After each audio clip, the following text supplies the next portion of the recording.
बिहार से पुलिस अधीक्षक कार्यालय में होने वाली जन सुनवाई में पीड़ितों ने पहुंचकर न्याय की गुहार लगाई।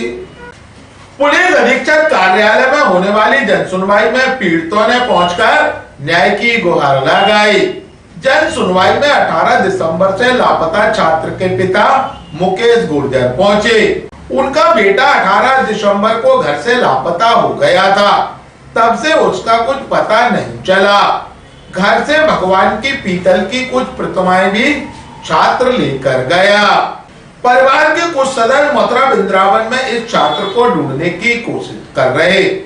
छात्र के पिता का कहना है कि वह स्कूल के कार्यक्रम में कभी कभी महिला के रूप में नाटक में हिस्सा लेता था। गली के सीसीटीवी कैमरों के अलावा उन्हें कोई फुटेज नहीं मिले, इसलिए उन्होंने पुलिस से दोबारा दरखास्त की।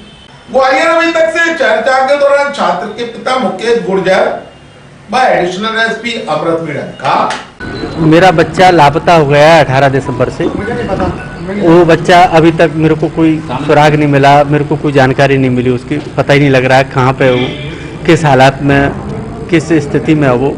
और घर से साड़ी पहन के निकला है वो। थोड़ा भक्ति भाव का भी था, मूर्ति भी ले गया भगवान कृष्ण की, राम की, गणेश भगवान की और कामतानाथ भगवान की, जो पीतल की मूर्तियाँ थी उनको ले गया सबको। और मेरे को कोई सुराग और कोई जानकारी बिल्कुल भी नहीं मिल पा रही है। मेरे परिवार के लोग आज भी मथुरा वृंदावन में भ्रमण कर रहे हैं, देख रहे हैं, मंदिरों में जानकारी ले रहे हैं, लेकिन कोई आज तक कोई सुराग नहीं मिला है। पुलिस का कहना है, पुलिस बोलती है कि हमें कोई क्लू मिले, कोई जानकारी आपके पास आया है, कोई फोन वगैरह आया है, उस पर हम कार्रवाई करें। और हमें कोई क्लू नहीं मिल पाता, हम कैसे काम करेंगे। जिस ऑटो में घर से, हमारे घर के खुद के कैमरे उस पर से निकल के गया है, वो ऑटो में बैठा हुआ है, उसकी फुटेज हमें मिल पाई है। उसके आगे हमें कोई फुटेज नहीं मिल पाई है। जो सागर ताल चौराहे पर जो कैमरे लगे हैं उसमें कोई लोकेशन नहीं मिल पा रही है। ऑटो आई है, उसके कैमरे में धुंधला दिख रहा है वो। मेरे को पूरा लग रहा है किसी के बहकावे में गया है वो। कब से गया है? 18 तारीख से, 18 दिसंबर से। हाँ। क्या नाम क्या है? नाम उसका अरुण प्रताप सिंह गुर्जर। उम्र कितनी है? उम्र उसको 25 जनवरी को उसका जन्मदिन है, 14 तारीख को हो रहा है वो, 25 तारीख को। स्टूडेंट था, 8th क्लास में पढ़ता था, बिनेश पब्लिक स्कूल में। किस वेशभूषा में गया था? साड़ी पहन के गया वो। भक्ति भाव में रहता था? भक्ति भाव में तो था वो। भक्ति भाव में अभी से नहीं आया, भक्ति भाव में भी आया है 2-4 महीने से। पहले पाठ पूजा मैं करता था, तो मेरे से बोलता था पापा मैं करूंगा पूजा। अब समझ में कुछ नहीं आ रहा हमारी में, तो बिल्कुल भी मेरी तो मानसिकता ही खराब हो चुकी है, समझिए। मेरा दिमाग कोई काम नहीं कर रहा। उसका भक्ति भाव का भी था, और मुझे जैसे किन्नर रहते हैं, जैसे किन्नर सखी बाबा जैसे नाचने वाले, और या कोई साजिश वैसी लग रही है मुझे, उसमें वो गया है वो। ये एक नाबालिग बच्चा है जो 18 दिसंबर को घर से साड़ी पहनकर एक बैग में देवी देवताओं की मूर्तियां रखकर निकला है। उसी गली में सीसीटीवी फुटेज में भी ये दिखाई दे रहा है। ऐसा प्रतीत होता है कि ये अपनी स्वेच्छा से गया है। इस मामले में थाना बौड़ापुर में अज्ञात आरोपी के विरुद्ध अपराध दर्ज किया गया है। और जैसा अभी तक जानकारी प्राप्त हुई है, ये मथुरा वृंदावन तरफ जाने की भी संकेत है।